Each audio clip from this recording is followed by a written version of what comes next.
Primary election day now a little over 8 hours away, and despite the COVID-19 pandemic, 1.2 million Georgians have already voted. Now in our poll tonight, we want to know if you are among that number. Let us know if you've already voted using our app or online at 13wmaz.com/vote.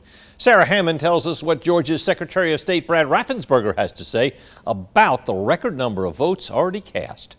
Secretary of State Brad Raffensperger announced in a press conference this morning that over 1 million Georgians have already cast their vote. Of that number, more than 900,000 of those votes came from absentee ballots. Over 1 million voters vote from the health and safety of their home, and that was a goal. Raffensperger says Georgia has already set a new record this year.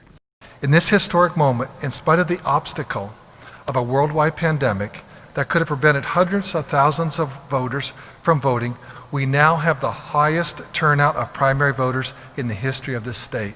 He says Georgia's new record for in-person advanced voting for a primary is 325,000 votes. The previous record was 255,000 votes in the 2016 presidential primary.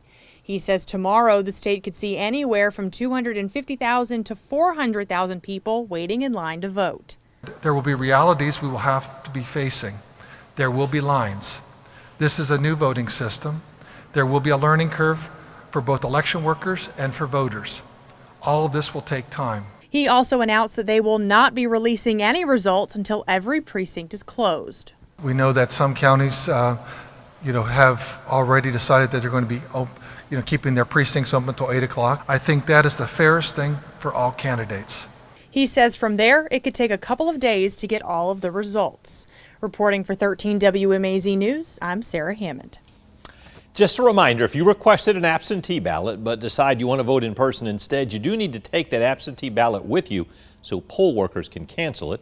Masks are encouraged at polling places but are not required.